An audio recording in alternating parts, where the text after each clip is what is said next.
Assalamualaikum sahabat Komuba.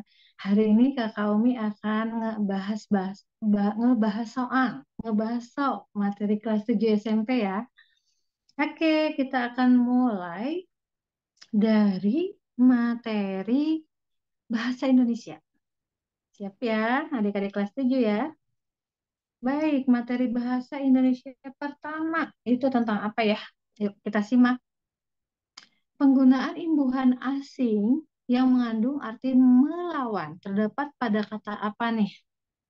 Nah, penggunaan imbuhan asing yang dapat mengandung arti melawan terdapat pada anti komunis yang merupakan gabungan dari kata anti dan komunis ya. Jadi jawabannya C, anti komunis ya. Sementara yang lain ini bukan gabungan dari imbuhan asing ya. Bahasa Indonesia ini banyaknya adalah banyak juga dari kata-kata serapan ya dari bahasa luar negeri ya.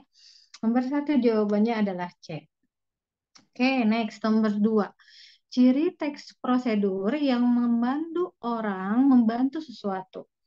Klik metode nih ya, kalau yang namanya prosedur itu kayak langkah-langkah atau prosedur untuk membuat sesuatu gitu ya.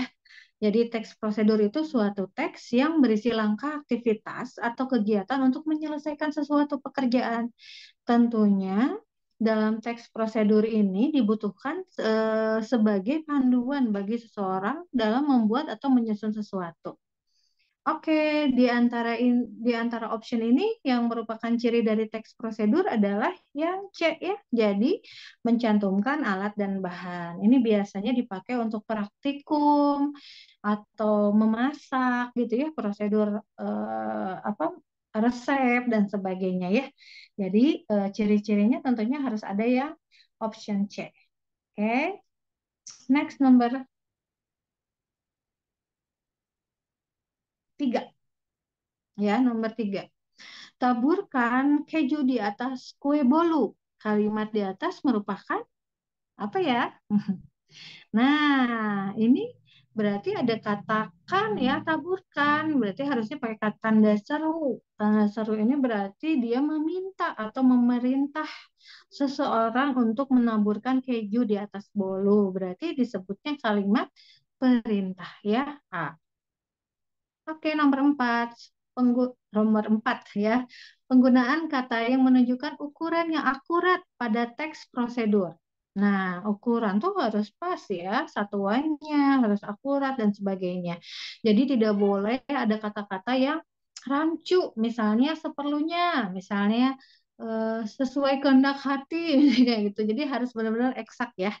Nah, di antara nomor 4, option yang akurat adalah yang B, ya, jelas. Tuangkan 400 cc air. Nah, ini jelas ya. Jadi harus jelas ukurannya. Kalau sementara yang A, C, dan D ini enggak jelas.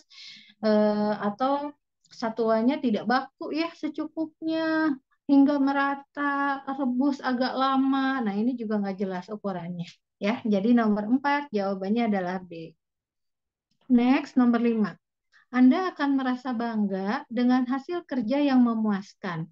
Kalimat di atas dalam struktur teks prosedur merupakan apa ya? Anda akan merasa bangga dengan hasil kerja yang memuaskan. Jadi struktur penulisan teks prosedur itu dibagi menjadi 4 bagian. Ada tujuan, alat bahan, langkah pengerjaan, dan penutup. Ya, penutup itu biasanya kesimpulan atau penguatan terhadap prosedur yang sudah kita buat. Jadi nomor 5 ini lebih ke penutup ya, komentar umum. D berarti ya. Jadi setelah selesai semua Anda pasti bangga dengan hasil kerja yang memuaskan. Selamat mencoba, bisa gitu ya. Berarti nomor 5 jawabannya adalah D. Oke, next nomor 6. Taburkan bawang goreng dan mie instan siap titik-titik disajikan. Kalimat yang tepat untuk melengkapi kalimat rumpang di atas adalah taburkan bawang goreng dan mie instan siap dan disajikan. Masih rancu ya. Yang tepat adalah yang B. Taburkan bawang goreng dan mie instan siap untuk disajikan.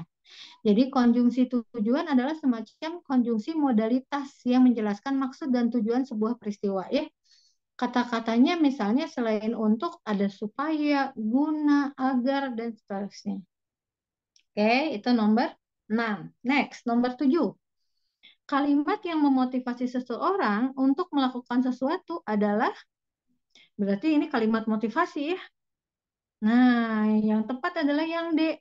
Selamat mencoba dan sukses gitu ya. Memberi semangat dan dukungan. Jadi semangatnya selamat mencoba, sukses itu berupa dukungan juga. Jadi nomor 7 jawabannya adalah D. Next, nomor 8. Matikan komputer dengan benar. Berdasarkan judul di atas, jenis teks prosedur yang tepat berarti apa? Tadi kan ada tujuan, alat bahan, langkah pengerjaan, dan penutup. Berarti kalau di sana ada kata kalimat mematikan komputer dengan benar, berarti itu adalah langkah pengerjaan atau cara melakukan ya. Jadi jawaban yang tepat adalah D. Oke, nomor 9. Amanat dalam sebuah cerita atau narasi. Amanat itu adalah pesan dari seorang pengarang melalui ceritanya. Itu klik metodenya ya. Jadi nomor 9 adalah D, pesan yang disampaikan oleh pengarang. Itu amanat ya. Nah, selanjutnya nomor 10 nih.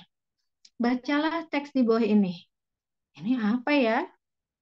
Sungguh indah pintu dipahat, burung puyuh di atas dahan. Kalau hidup hendak selamat, taat selalu perintah Tuhan. Kata dipahat sama artinya dengan, nah dipahat ini ada di kalimat pertama ya. Sungguh indah pintu dipahat. Dipahat dalam KBBI itu adalah mengukir gitu ya. Jadi si pintunya terbuat dari kayu biasanya diukir menjadi bentuk-bentuk tertentu. Berarti jawaban yang tepat nomor 10 itu adalah B, diukir gitu ya oleh tangan, langsung oleh tangan melalui alat bantu gitu ya, alat bantu untuk memahat kayu. Nah, adik-adik, berikut tadi ngebaso bahasa Indonesia kelas 7. Semangat terus belajarnya ya. Ayo baca-baca lagi.